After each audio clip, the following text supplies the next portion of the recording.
Ladies and gentlemen, please welcome Congressman Mo Brooks.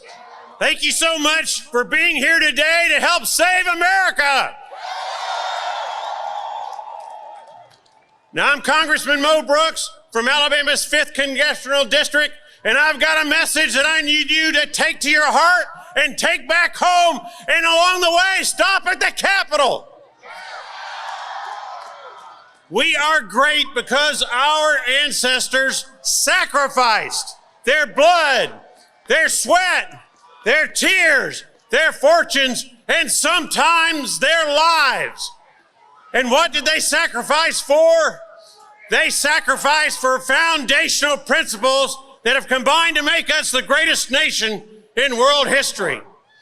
A Bill of Rights that is based on the principle that a government is simultaneously our best friend and our worst enemy. That a government powerful enough to give us anything is powerful enough to take everything from us. But we are here today because America is at risk, unlike it has been in decades and perhaps centuries.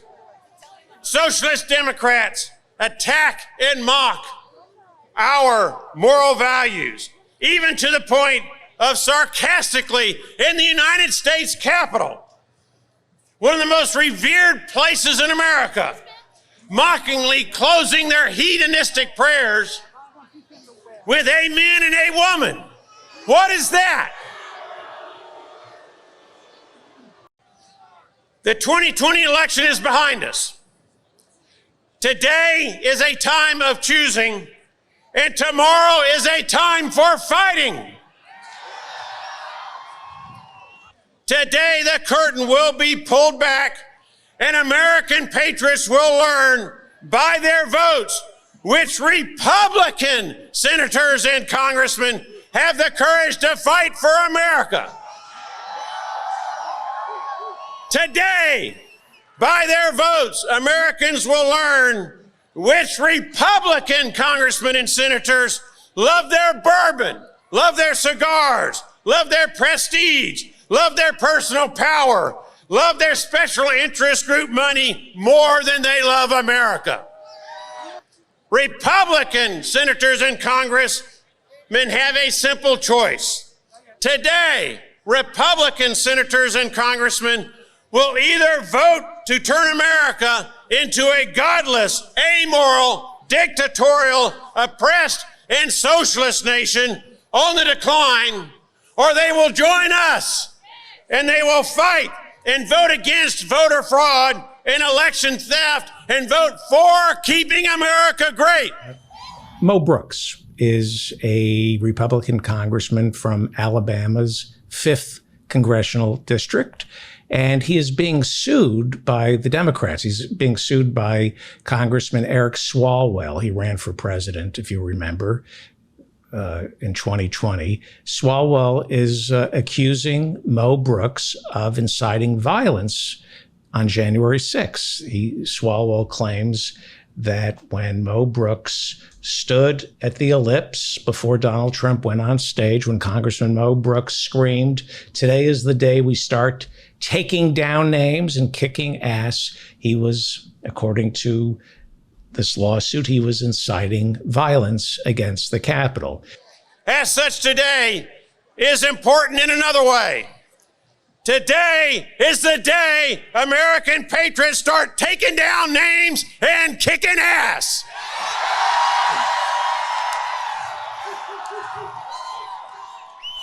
There's this thing called the Westfall Act that Donald Trump invoked when he was being sued for defamation by E. Jean Carroll. This is the woman who was raped by Donald Trump in Bergdorf Goodman. And there's a statute of limitations on the rape. So E. Jean Carroll sued Trump for defamation. And the Justice Department invoked the Westfall Act, saying that you cannot sue a government official when they are doing something in the service of the government. And so the Justice Department refused to let that case go forward.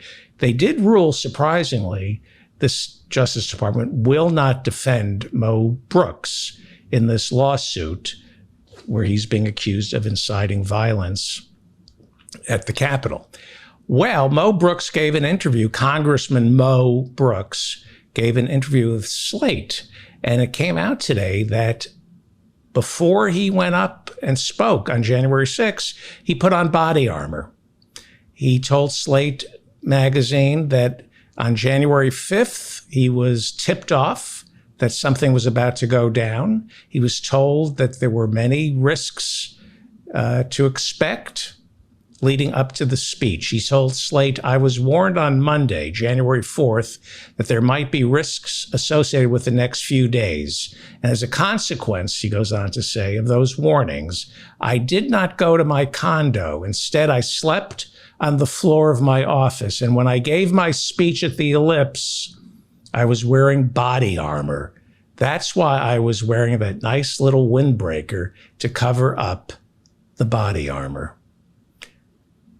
Now, our ancestors sacrificed their blood, their sweat, their tears, their fortunes, and sometimes their lives to give us, their descendants, an America that is the greatest nation in world history.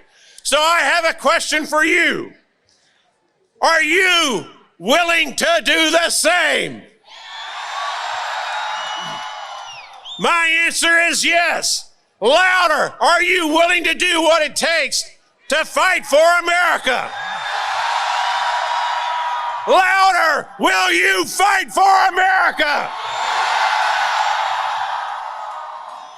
This wasn't a riot.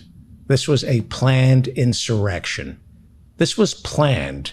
And the people who stood on the Ellipse threw a lit match onto that gasoline. They knew those rags were filled with kerosene. And that speech that Trump gave, he threw a lit match onto those people and they erupted. In 1776, at a time of great peril, an American patriot by the name of Thomas Paine said, "These are the times that try men's souls. The summer soldier and the sunshine patriot will, in this crisis, shrink from the service of their country. But he that stands by it now deserves the love and thanks of man and woman. Tyranny, like hell, is not easily conquered. Yet we have this consolation with us, that the harder the conflict, the more glorious the triumph."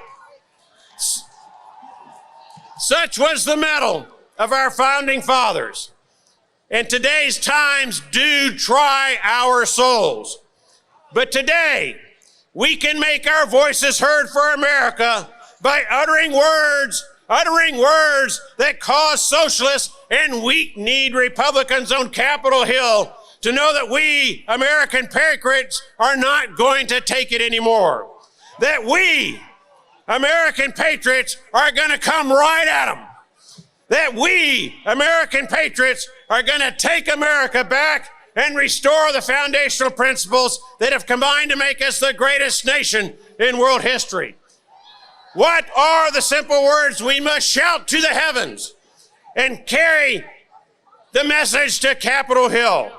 What are the words that cause socialists and weak-kneed Republicans on Capitol Hill to shake in their boots and cower in their foxholes?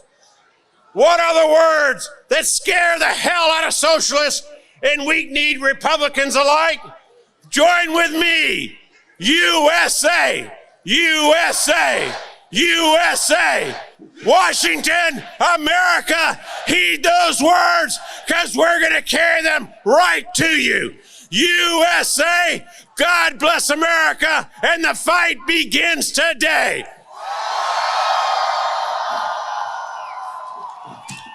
I also want you to know that the U.S. Capitol Police at the last minute have backed down.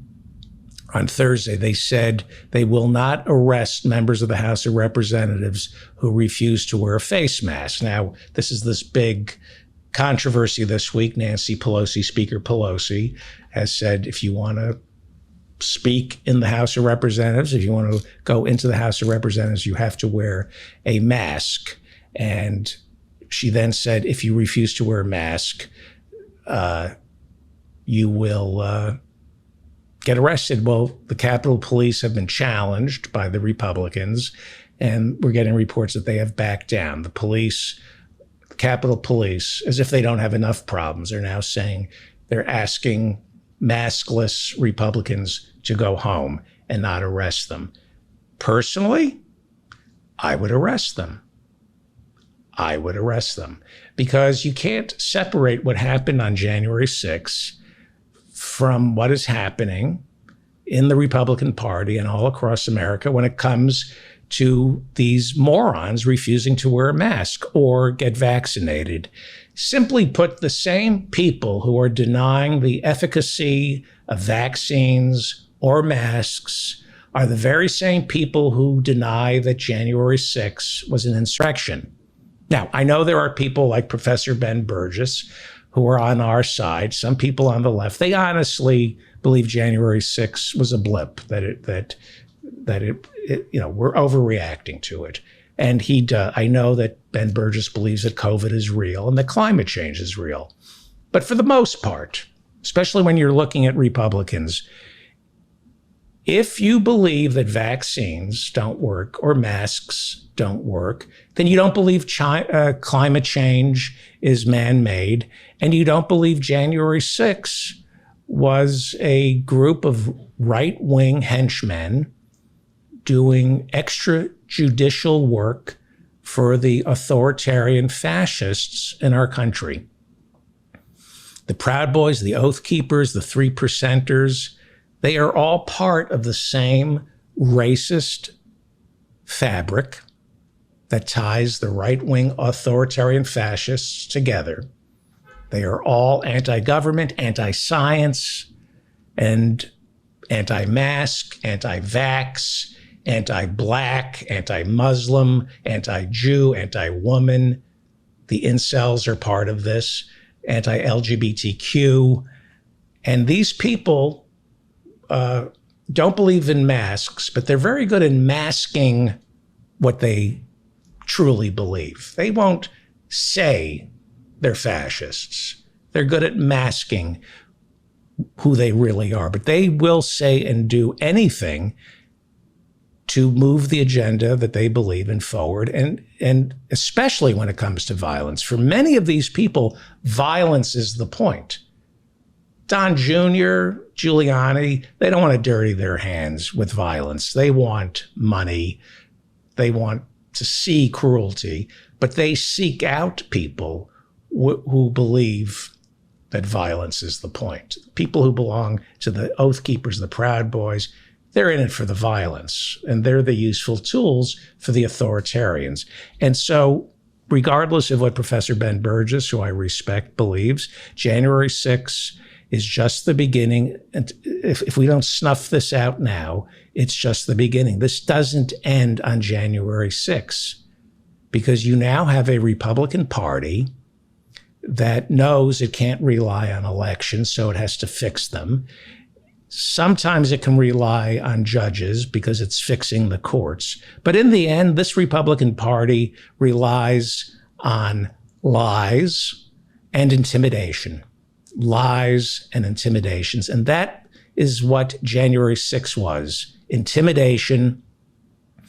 It still is intimidation, and it's all about lies. From the beginning, it was all about lies. Donald Trump lying about the election and people lying about what happened on January 6th. And it doesn't end until we start prosecuting these people to the full extent of the law. Today is the day American patriots start taking down names and kicking ass.